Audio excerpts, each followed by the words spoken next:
everything we're doing within the food industry is bollocks. That's politically correctly put. Now the reason I say it's bollocks is because it is. And because everything what we do within the food industry is corrupt.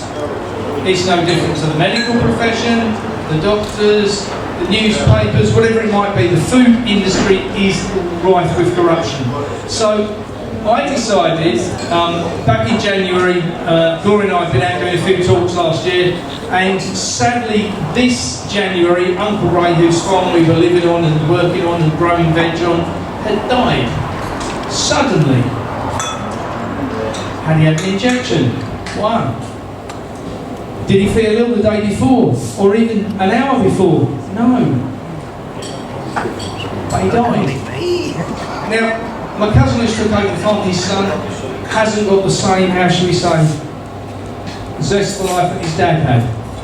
Ray was all about me going out and doing the talks, he was all about being awake, he was all about understanding the new food supply, he was all about moving things forward on the farm.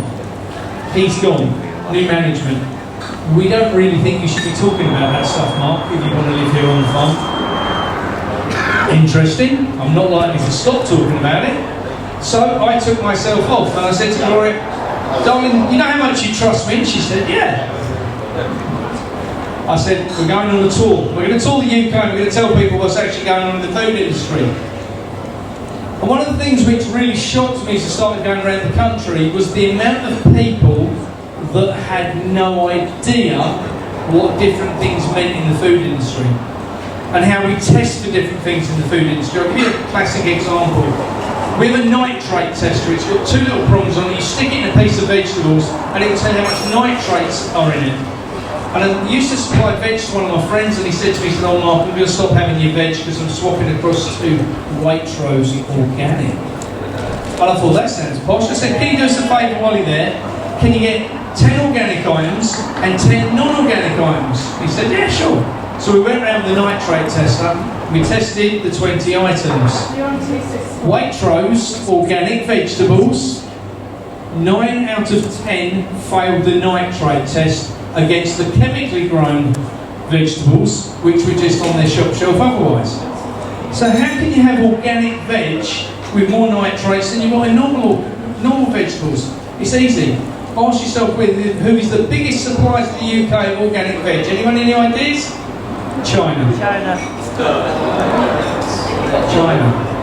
So you look at it and you think to yourself, okay, well let's make the assumption on maybe our scale of understandable values of the organic side is different to what we test for in the UK. So in the UK Soil Association tells you this is how we've got to grow. I'm a chemical-free farmer. I will not give the Soil Association £500 a year to tell me that I'm doing a job that I know I'm doing already, but they want to tell me and give me a certificate for it because I give them £500. How about? So I'm very outspoken about it. Now, from my side, if you go and test vegetables and they come out in a worse state than what you're used to growing or used to producing, or we're told we have to produce against standards of, he makes a joke of it. So as I started going around the country and asking people, we ask at every meeting we've been to, and Gloria's taken the pictures, we've done over 50 talks so far, 11,000 people in the rooms, and we've said to everybody over the course of the conversation, who would like to buy chemical-free food direct from the farmer? Not organic, chemical-free food. You played the game before. And we get everyone to put their hands up and we take the picture and we send that picture to farmers on every WhatsApp group, Facebook group, everything. We've emerged so far about 80,000 followers on social media since we've been on this journey. And with that, the farmers are starting to ask the questions of, when I first posted the very first picture and said, look, we're in a room full of 100 people, I think it was Thetford when we first did it, and there was 300 people there, and I said, like, 300 people in Norfolk want to buy chemical-free food. And the farmers went, so what? You don't see there's a necessity to you to grow it if people want it? No, we just grow. And this is where we come from in East Anglia: wheat, barley, sugar beet, oats, maize, rapeseed. None of them are food. Fillers. For me, meat, vegetables, dairy. Their food. Anything after that, where does it go? Processing plants for supermarkets. Walk in the supermarket, what have they got? They've got this aisle called the healthy food section. What's the rest of it? And why is 85% of everything in the healthy food section processed? We don't understand it anymore. We've lost the connection with food. It's so much unbelievable. Yes, I agree. So, as we're travelling around the country and sort of starting to bring this to the attention of people, and people are starting to wake up and question things, and the tea go. Excellent, thank you. As we're travelling around the country and talking to people, and just like here today, we're all of a certain age. I'm 57. If anyone's younger than me, good on you. But we're all of a certain age. And has anyone noticed that the kids don't seem to care? Scary? I decided this year to go and do the tour for one reason. Because I've got kids and I've got grandkids. I've got 5 children.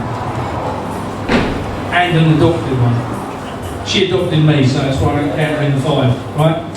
My oldest daughter doesn't talk to me. My second daughter doesn't talk to me. My third daughter messages me once a month, generally to say, I love you, Dad, despite everything. I've got a 10-year-old who's wide awake. And I've got a son who's just woken up. And woken up because of a new girlfriend. When they got together, she said to him, I follow this wicked guy on social media called the Bowler Hat Farm. And he said, yeah, you've been stalking me, you know, that's my dad. And she said, she had no idea. Anyway, for a month, she sent him one of my videos every day with the documentation to back it up. Because he wouldn't give me the opportunity. I was mad. I'm a conspiracy theorist. Yeah, whatever. I still grow good vegetables. So, as a result, we ended up, he's now coming around to understanding what's going on. And he said to me the other week, he said, Dad, you know, since you've been doing this tour, I said, yeah. He said, you've travelled around the country fairly. I said, yeah. He said, what would you say about me giving up my job with Amazon? Well, that's a no-brainer anyway, isn't it? But he's in a really well-paid job, I would say. And I said to him, you do what's right for you, mate. He said, because this new girlfriend, Emily, she makes jewellery, and she makes it and ships it all around the world. And she can make that anywhere. And if we give up the house and we get a camper van and we take off around the world, this is going to be really good. He said, have you any advice? I said, don't look back. Do not look back. No matter what your sisters, your mum, anybody else says, just plough forward. Just go and enjoy life. Now, I don't normally talk about the rest of the crap what goes on in the world, but what I will say is, my mum, my dad, my sisters, and all of my children all took vaccines, despite me begging them not to. My 10-year-old's the only one who's not had it, and that's because I served the school and his mum with legal documents to stop it. Now, I'm an advocate of good quality food, and I mean good quality, where people understand what good quality food means. The problem is, my kids were brought up in a house where they only had fruit, veg and meat and stuff. They didn't have any processed food. Now if you go to their houses, they only eat processed shite. They weren't brought up with it. And unfortunately, what we've seen over the past years is the manipulation of the media, television, whether you go to the cinema, the adverts are all about McDonald's or KFC, whatever it might be, and it's just all about the shite being pushed down your throat, pushed down your throat, pushed down your throat. On top of that, they've removed what we used to learn at school. When I went to school, I was a bad boy. There was a special place in the school for me, and that was in the garden, because that was the only place they could keep me where I didn't run away. Now, the garden was, for me, my refuge. I was crap at reading and writing, couldn't do that hardly at all. I was really good at gardening. So for me, I got to understand, learn and love food, as you can see. Now, we don't teach kids how to cook anymore. We don't teach kids how to grow food anymore. We don't teach kids how to preserve food anymore. We've lost our way. Now bear in mind that we've had, we can argue about this at a later date, but hundreds of thousands of years, millions of years, whatever that might look like, for man to get to about 1900 when we decided that we would do everything different from this point forward. We would have electricity that had come from a central point, food that had come from a central point, medicine that had come from a central point, whatever it might be. And over the course of the last 100 years, they've rammed that down our throats, taken away all knowledge we had, what was passed down. We've made sure that mum has to go to work so that mum can't be at home to pick the kids up from school anymore, so that kids stay in school longer in after school clubs, which is great, because now mum hasn't got to worry about running home for tea. She can grab some takeaway on the way home. See what I'm going? We've been played with, manipulated and lied to. So, I made a decision this year that, someone's got dinner. I made a decision this year that I was going to do something about it, including the tour. So we started the tour, we've done 50 odd tours so far, 11,000 people, we're halfway through the tour. We are heading back, wiggling about the country, back down to Cornwall, before we do Land's End to John O'Groats. Now, one thing I do know about it, it's a long way, in a camper van, that does 55 miles an hour. What I also know is we've now built up a network of farmers that want to change how they farm. Farmers are stepping up. Farmers are starting to ask the questions now of how do we get out of the system of chemical farming. See, if you're a good boy as a farmer and you use lots of chemicals, the bank lends you money to buy equipment. So if you want to buy the next £600,000 tractor or the next £1.2 million John Deere combine, you need to have the bank's backing. And the only way you get the bank's backing is to play the game. Use the chemicals, because then you get your tick boxes signed off. How many subsidies are you getting? How many trees have you planted? All the rest of the freaking nonsense that we want you to participate in. And that's what it is. It's nonsense. So when you look at it for what it is, you go, okay, if we don't want to participate in that, what are we going to do? Well, Uncle Ray was a classic example of that. He was on the transition, not from, something where he wore a dress on Friday night. It was on the proper transition of the farm. And that transition was to come away from chemical farming and to start looking at what else he could do on the farm. Put some containers on the farm for storage and rent them out to local business people. Got him in England. No animals on the farm anymore, but we can still produce hay, so we can sell that hay to other people. We can sell the straw, we can sell the grain, we can sell vegetables, we can have a farm shop, all these other things when we start putting on the farm. Turkeys, turkeys. We bred some massive turkeys at Christmas. We bred some turkeys on grass. That's what they had, grass, and a little bit of natural maize. They weighed in at £30 a piece. They were like brilliant, they were huge. The meat was fantastic, not like that shite you buy in supermarkets. This is what meat used to taste like when we were kids.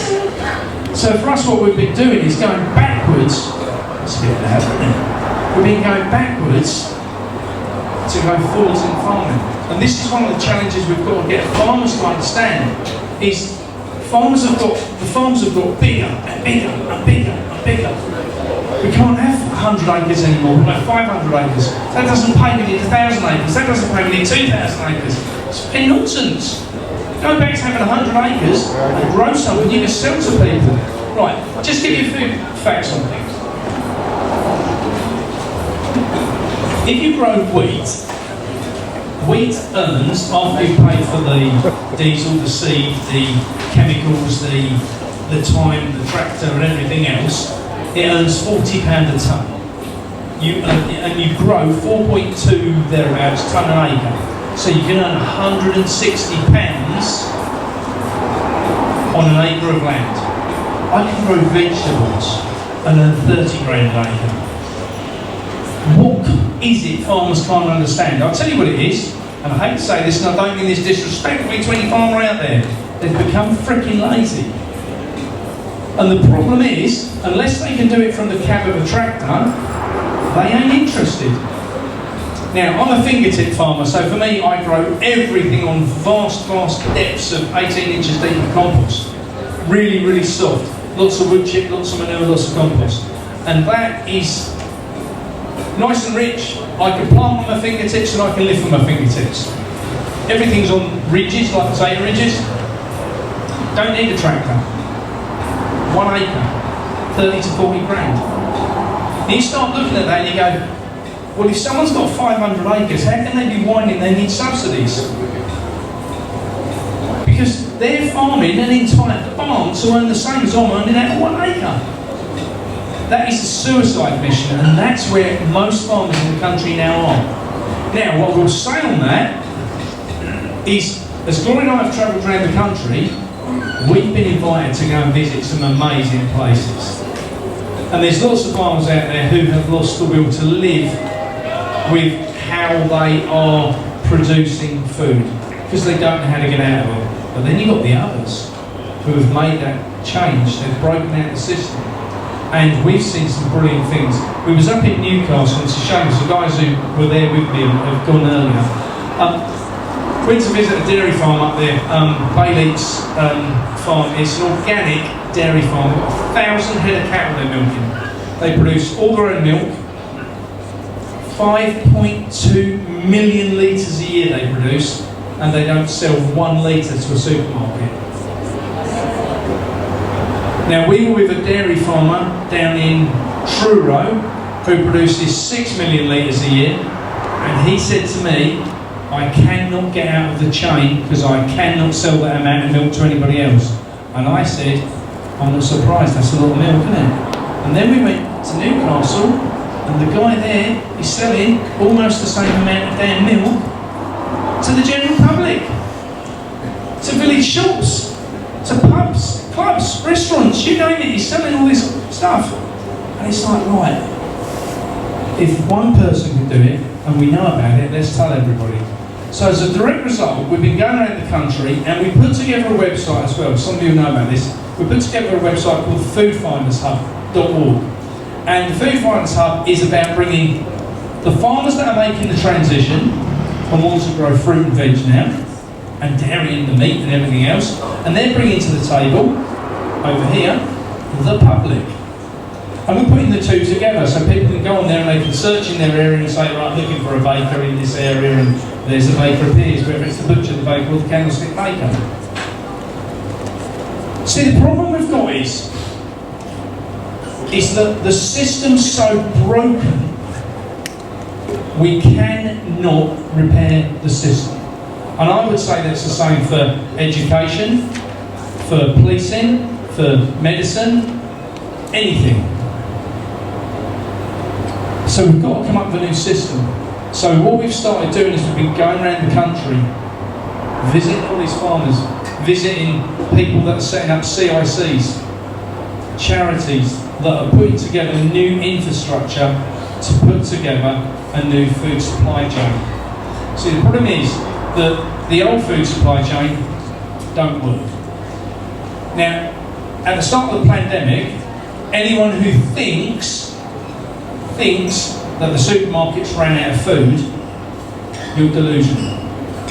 They never ran out of food. It was all planned, 100%. You tell it was easy to tell.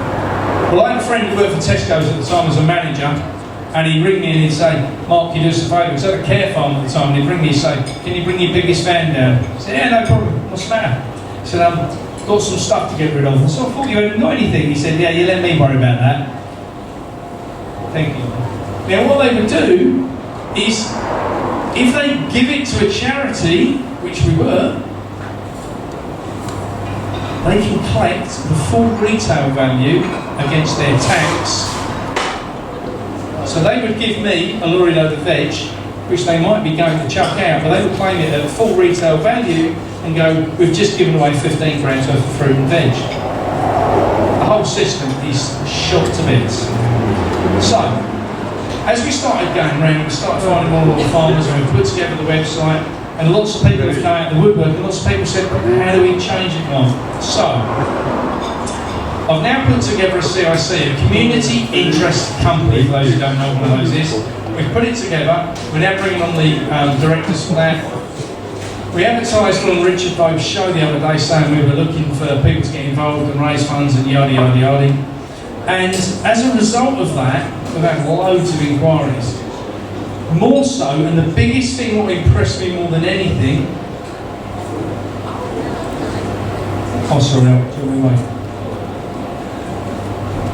Biggest thing what impressed me about it more than anything was the amount of other charities that have come to contacted me, other CICs that are out there, because I laid out a plan. So here's the problem I have with farming. So in the current situation with farming, all the soil is backed, right? It's completely dead.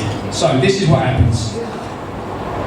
And most of the soil across the country now, because it's dead, is turning back to clay. Even in the fens, the soil is depleting and going back to clay. So, because you've only got a window of opportunity with clay to do what you need to do, and you can't grow veg in it because it just sets like clay, you end up with a problem. So, you drill, when you get the call, so Uncle would ring and say, right, we've got go. So, someone will be ploughing the field, someone will be running down the cultivator, someone will be running around with a set of discs, someone's drilling it, someone's rolling it, and then you pray. For 2 weeks, you're going to pray you get some water. Because if you don't get any water, everything's going to die. Or get baked under the ground and stay there until you do get some rain. So it's no good. Now for me, growing in compost, it's lovely and soft. Lots of wood chip in it, holds the water. Never have these issues growing veg that way.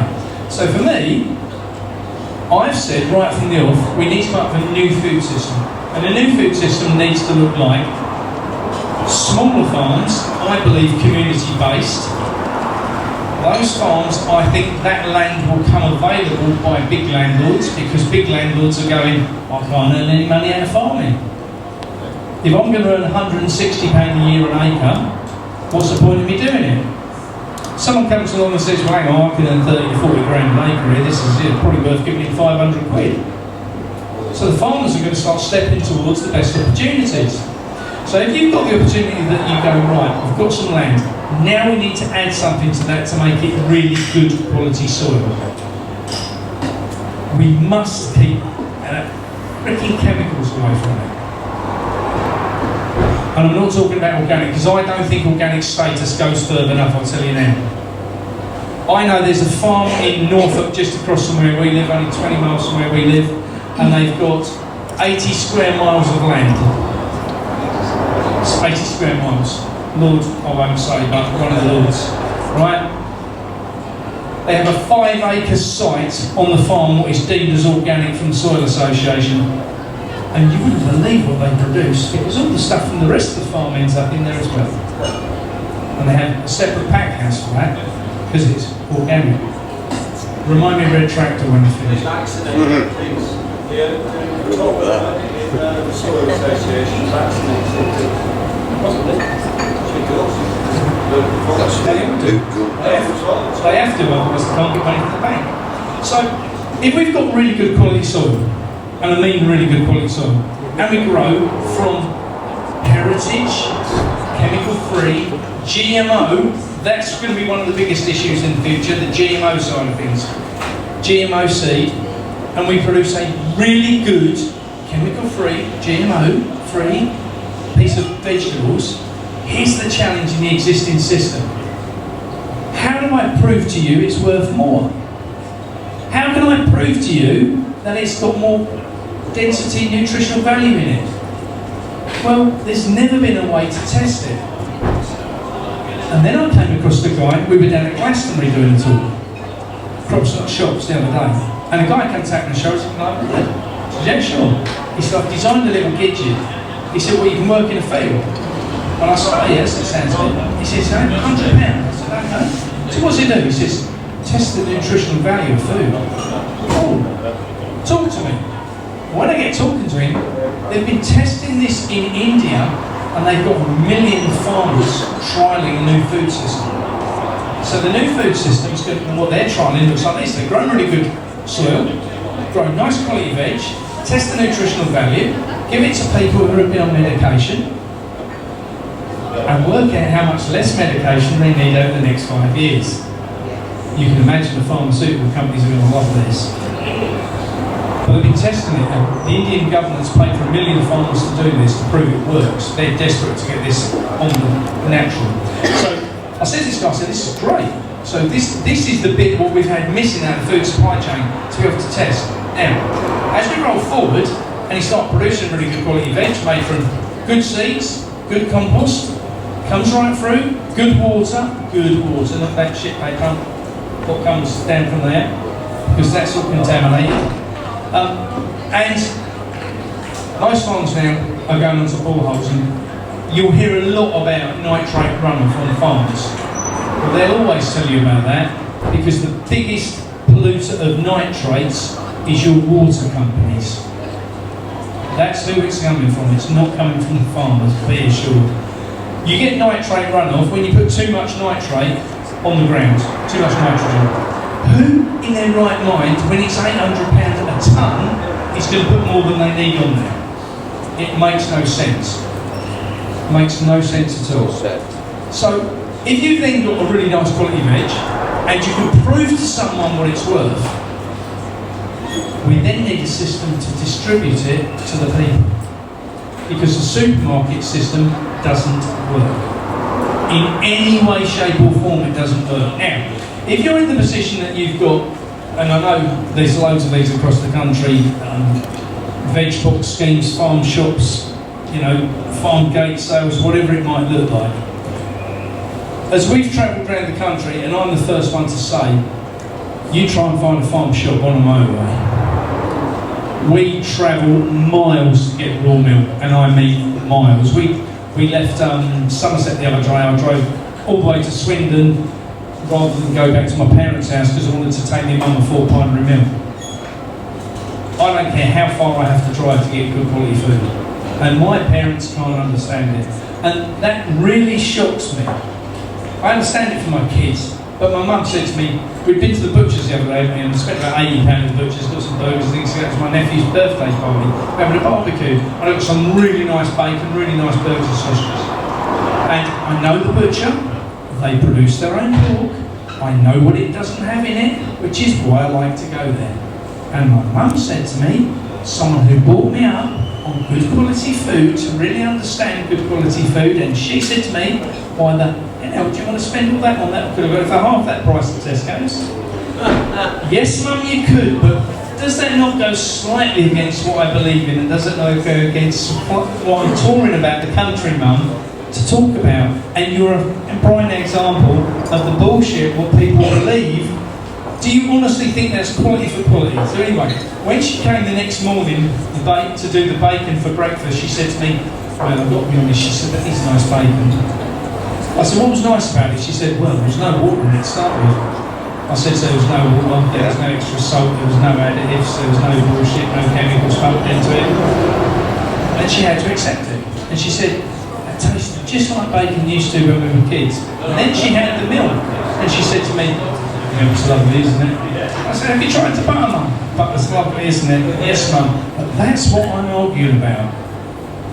That's what I want people to have, especially my kids, my grandkids, and I want them to have those decisions based on the fact that if we have a choice, they might get one. At this point, we've still got a choice. Now, what is going to happen with added protein, let's say, from bugs? So I don't know if anyone saw it. I did a video on this the other day. And we were staying down in Gerrard's Cross, and I got invited to go to a maggot farm. And when I got there, I said to the guy, I need to be honest with you, mate. I said, thanks for the invitation, lovely chance to come down and have a look at you and what you're doing. I said, but I've been pretty outspoken against protein coming from bugs going into the food supply chain. And he said, yeah, I know. He said, rightly so.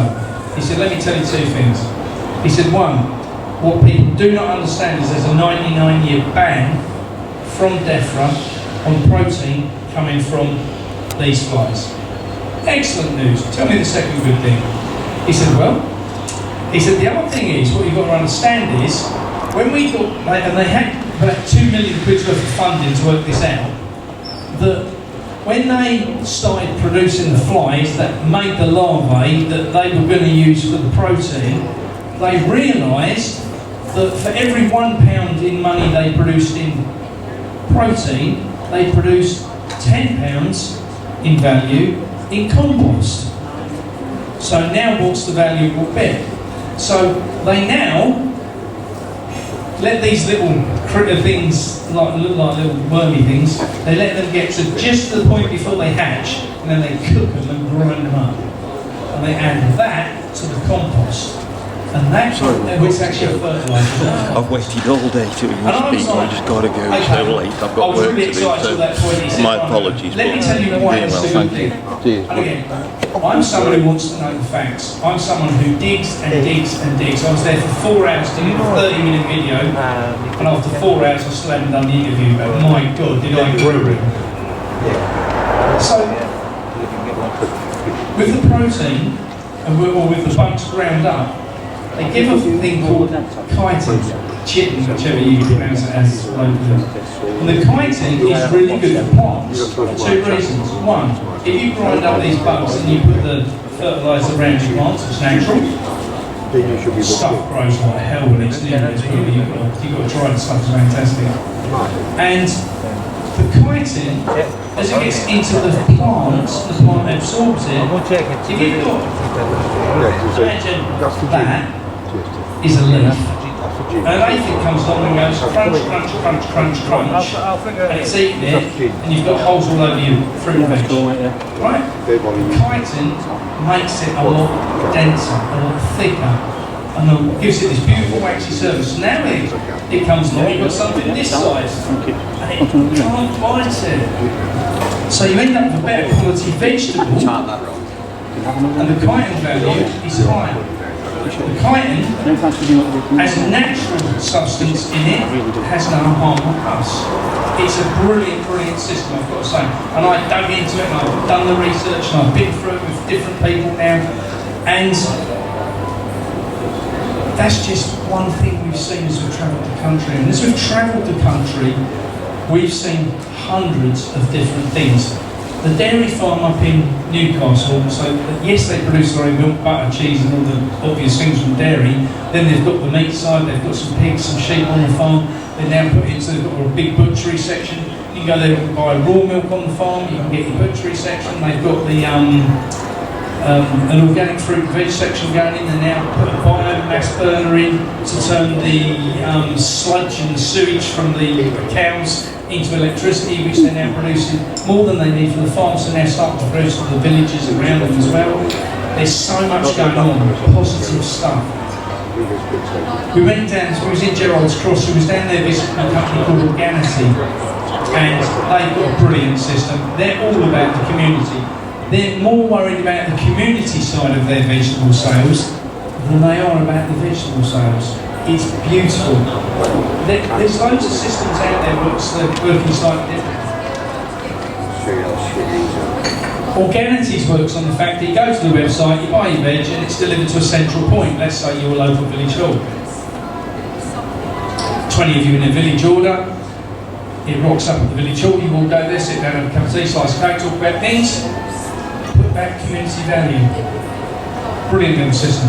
They've launched hubs now all over, all over London, down south, and up into the Midlands and so forth. There's Bakewell boxes there towards and there's Riverford, and there's all these different companies offering different solutions.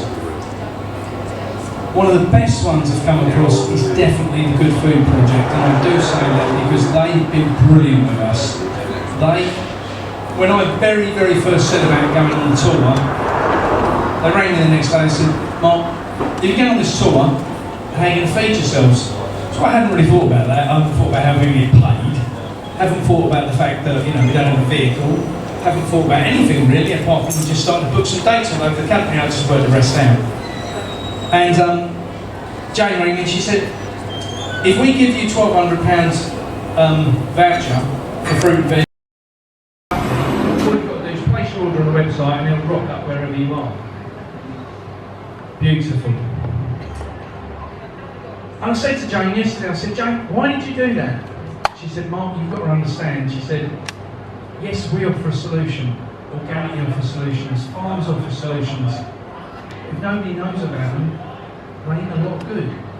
She said, and I said, so what you're saying is you're waiting for the big man farmer to put his bowl around and go talk to people. She went, and 100 other people just like you. Now, the reason I say 100 will be hundreds of thousands, because it's the people like you guys that this comes down to. People like me. Here, because of my kids and grandkids, they don't even talk to me. Do I care? Yeah, it kills me. What can I do about it? Nothing. But what I'm not going to do is go down that freaking fight and make sure that if they want to go and get food, they can get it. During the lockdown, it's a classic example of how people can forget things, right? During the lockdown, I rang my 4 kids at that point. The youngest one was with his mother, not worried about, and rang the 4 kids and said, oh, I didn't ring, but I WhatsApped them. And I said, come on, kids. In the next 2 weeks, something very, very big is going to happen inside the food industry, and you need to be prepared for what's coming. My oldest daughter says, Dad, I know what you're talking about. I've got the pantry stocked up. I'm on this, don't worry. The next one down said, Dad, I live on an army base, they're not going to let us go hungry. The next one down, my youngest daughter said to me, oh, Dad, you are funny. I've just been to Tesco's and got loads of stuff. My son said, well, I live with my sister and she does the shopping, so it ain't my problem, is it? It took weeks, maybe said about 10 days, and my youngest daughter's phone number came up on my phone and it said, and I said, hello darling, I said, everything alright? And the little voice says, 5-year-old granddaughter, she said, Granddad, we haven't got any food in the house. I said, have you not, darling? You just pop and tell mummy that Tesco's got plenty. So I said, what do you need? She said, we haven't got anything in the house, Granddad. I said, not anything. She said, no. She said, Mummy's too embarrassed to ring you. She gave me the phone. I said, I bet she did. So I didn't say anything, I just loaded. And at this time, just to give you an idea, we had a farm shop inside the polytunnel on the farm. And the farm shop, pre-pandemic, took £100 per day and sold 10 boxes of vegetables every week. 2 weeks later into pandemic, we took £15,000 a day and sold 400 boxes of vegetables a day. Quite an improvement. I said, well, soon they bring back the next pandemic and think about it. So I had to make sure that all the kids were looked after. How can they have forgotten already? How can they be in a position that they've forgotten that nonsense happens? We all know. It's all down to programming. It's all down to the lies, what they get told. You know, they go back into the supermarkets and the shelves are full again. Here's the problem. Supermarkets now hold 67% less stock than they did pre-pandemic. And during the pandemic, we could order from the Netherlands, we could order an articulated of produce to come and it'd be on our doorstep within 36 hours. From ordering to on our doorstep. Now you can't get it inside 2 weeks. The food supply chain is going like that. It's absolutely bottoming out. One of the other things is, lots of the farmers that were producing stuff then are not producing stuff now because they've gone, it ain't worth it. Supermarkets have bombarded them down on price, they've smashed them to the ground, and farmers are just left going, it ain't worth it. So the farmers who are stopping in the game, who want to make a difference, who want the change, are the ones who are going to seek out the other side of this. Because I genuinely believe, people talk about farmers, we will lose 80%, and this isn't my figures, this is everyone in the industry thinks that by the end of next year, we'll have lost 80% of our farmers. Scary? It should be. However, what I will say on the back of that is, lots of the farmers, especially on the bigger estates, won't get out of farming. They'll stop producing food. Food we don't want, food we don't need. And we will lose 80% of our land to bullshit solar panels, building new houses, putting road developments in, whatever other infrastructure crap they decide we need. But what will come out of it is, we're going to end up with a lot of new farmers. As we've done this tour going around the country, we're seeing loads and loads of people that are now getting into farming. People who've bought an acre, 5 acres, 80 acres, 100 acres. People who are selling houses in the city for millions, and then going to the country and buying 100 acres of land. Why would they do that? Because they understand what's coming next. Now, at this point, farmers can't earn any money out of food. And that's because the system's broken, the system's flawed. You produce something and it still has no value. They made a point earlier, when Dave Baggett was interviewed by Richard Vobes, and made the point. In 1972, wheat was worth £150 a tonne. It's now worth 152 tonne. 1972. Isn't it? Expenses have gone like that. So the farmers are getting out of farming. So the new people coming through that want to grow food need a system to make sure that food has a value that's higher than what it was before. And loads of people say, oh Mark, I can't afford to go to a farm shop. Oh, I love that stuff. One thing I've come to understand is that people who tell me they can't afford, my youngest daughter would be a classic example of this, I can't afford to go there. But you've got tattoos all up your arm, your ears are pierced all over the place, you've got a vape hanging out of your mouth for 24 hours a day. You see where I'm going with this? They'll find money for all the other shit they need in their life, what they're programmed to believe they need. But when it comes down to something good, something valuable, something tangible you can put in your mouth and feed your kids and make them healthy, oh, that's far too expensive, I'm not paying that. I can feed her for £1 a day. She only eats chicken nuggets. That's all you've ever fucking given and no wonder. You can understand why the kids don't love me there. Daddy's a bit mercenary. But you can't understand why the kids are badly behaved. No, in all fairness, I have to say her little girl is the best behaved little thing ever. But I get your point, and that is one of the things, which I do see across the country. But if people are going to want to believe the nonsense that they can't afford things, break it down, give them the facts, because, and one of the things which the last gentleman who was on just now, one of the things I've said is, going back over the last 5 years, anyone did yellow boards? Yeah? Still doing it? Yeah. Most people ain't. They're behind you. Like newspaper, people are putting that in hundreds, now they go, oh no, that's not. People are putting out leaflets, oh no, it's not. You want to know what I think? Up your game, and up it massively, and up it now. Because we have a very short window. Let me tell you what I think the shortness of the window is for food especially. Can't talk about the rest of it, it's not my specialty. I believe this winter we're going to have a massive food shortage.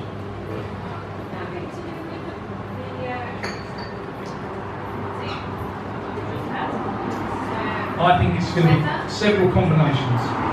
Yes, we've had a dry summer. Yes, the harvests are down. I don't think it's the big thing. The big attack this winter will come on our meat supply. Our meat supply. And that will come via, I think we might have an outbreak of bird flu, TB, might be logistics for the pigs. They might have to bring, some of the older things back because, people are starting to run out of bullshit, the new stuff, because they don't believe it anymore. So we might need something like swine fever or anything else to come back. Let's get blue tongue. Blue tongue, guys, yeah. Do you know what blue tongue is? No. It's a fucking cold.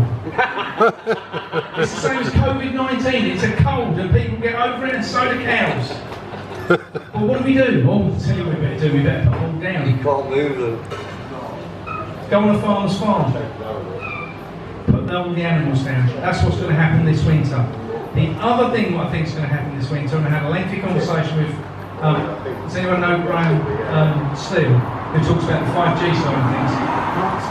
Mark and Graham, yeah, the two brothers. I had a lengthy conversation the other day with them and saying, my belief, like theirs, is that all the aluminium that's been coming down from above has been deliberately allowed to sit on the soil. Now, dead soil, and I'm talking dead soil with clay, cannot absorb aluminium. If you've got really good quality organic soil with lots of mycelium, mycelium can eat the aluminium and turn it into a format of aluminium that the plants can digest. Okay?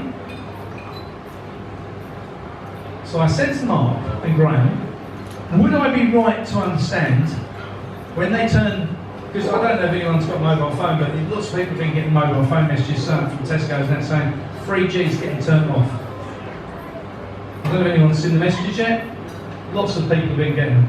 It's not about 3G getting turned off, it's about the 5G getting turned on, which will neutralise the land, so you won't grow anything. Why do you think Bill Gates has bought out aluminium-resistant seeds? Because he knows. But the problem is they still can't grow it in the soil any differently to what they're growing now. That's the issue they've got. Now, if you look at the other side of it, and you go, okay, if we're going to have all this aluminium in the soil, and we can't do anything with it, we're not going to grow anything in it, what happens to the soil? Well, nothing. It's just going to sit there forever. So if the 5G gets turned on, kills the soil. If 5G gets turned on en masse, what's the first thing that will happen?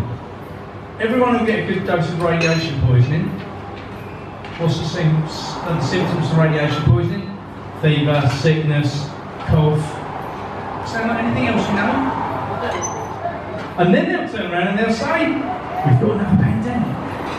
Yeah, you turn 5G on, we'll know what's going on. So you've got to understand the different bits to understand how to address it. And once you understand, from the farmer's point of view, if farmers start building up a really good soil, and they're prepared to start producing stuff with these again, then the food supply chain isn't in the bad state and the issues that it is at the minute. Now, I think there's an argument to be said that there is lots of people in not only our country, but they talk about a depopulation programme. I think there's probably quite a few that need to be depopulated. And that's unfortunately just reality because, you know, there's some stupid people about. Now, if we end up with less people and we end up with better quality food being produced, is that not politically correct? We need to get that good quality food into people, and that is going to come out by a new food supply chain. So right the way through from good soil, good seed, testing that veg when it's come out to make sure it's nutritionally valuable, making sure that nutrition, that people understand that nutrition and how their bodies can benefit from it by cooking properly, taking a lump of meat and doing something with it. You know, I don't care if anyone's a vegetarian in the room or a vegan, I'm sorry, I don't mean to be offensive, but I don't care. And I don't need to be told either. And when vegetarians and vegans tell me online about, well, you're just a bad person, okay, why don't you eat meat? And they normally say, oh, I can't put up with all the animals getting killed. Do you eat tofu? Have you ever ate tofu? Yeah. Well, have you ever seen how they produce tofu? If you've got a mile square field for tofu soybeans, you're going to have 10 square miles around it where you eliminate every solitary insect, every mouse, every rabbit, every snake, everything has got to be eliminated. Everything. Not the one animal I want to eat. I mean, everything's got to be eliminated. Thousands of animals get eliminated to grow soil. And then the vegans want to tell me that I'm a bad person because I eat meat. It's all about knowledge. And the problem is that most people don't have any. True. We are a different race of people. So most of them out there, we know that. And that isn't me being horrible. You know? Here's a classic. Gloria will back me up on this. I said something on a family chat the other day and got my arse read to me by my older sister. And I said, vegans have got smaller brains. Now I didn't say vegans are stupid. I was very careful on my wording because it's a point of fact that the animal fats that your brain needs, if you're not taking them in, your brain shrinks. It's the same as being on statins. No argument about it. It's a documented thing. I wasn't saying that anyone's stupid. And my sister sent me, because of my comment, a clip in the middle of the night, and I hadn't got my glasses on, didn't really read it, and I thought it was just a... Sorry guys, I interrupted. And didn't realise what it was. And what she'd done was she'd sent me a clip from her daughter, who's a vegan, who's got a degree in English literature. And I said, well, the best food in the world, English literature is about, you know, to me, about as much useful as a degree in Lego bricks. Well, I didn't realise that it was from my niece, so I got told off. So I did apologise to my sister about it, but it just goes to everyone's so touchy about things these days. I had a sister when I was a kid, I could rip the arse out of and she didn't care. Now, everything you say is, oh, that's offensive. What? That's offensive? Jesus, when I was a kid, do you remember what you used to do to me? Honestly, people have lost the plot. This woke system we now live in is the problem. And unfortunately now, we've now got to get to the point we've got to deal with it. The whole woke agenda. And that is only going to come from people like us challenging it. It's got to come from every aspect of it. We've got to challenge it on the food front, and we've got to challenge every aspect of it. If you go into a supermarket and they've got meat what says grown from stem cells, or there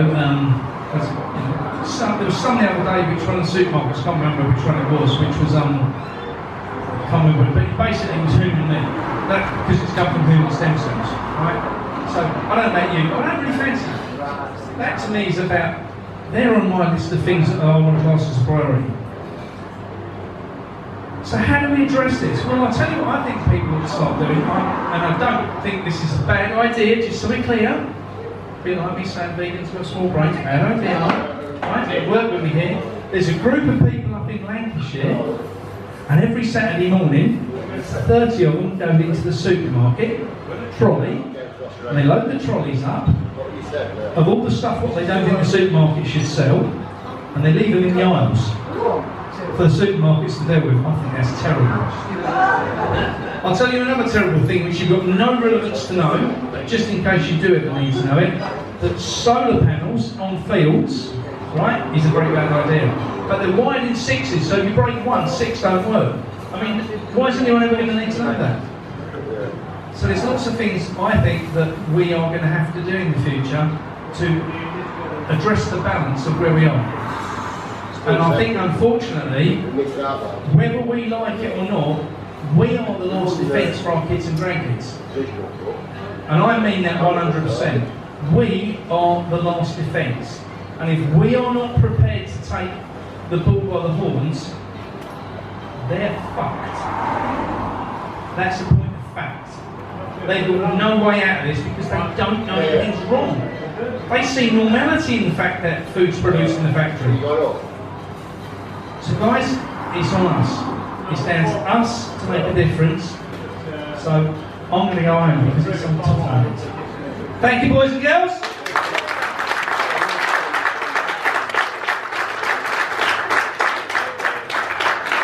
On that, is there any questions? When it comes to your garden, for folks who don't know garden, now when you go now,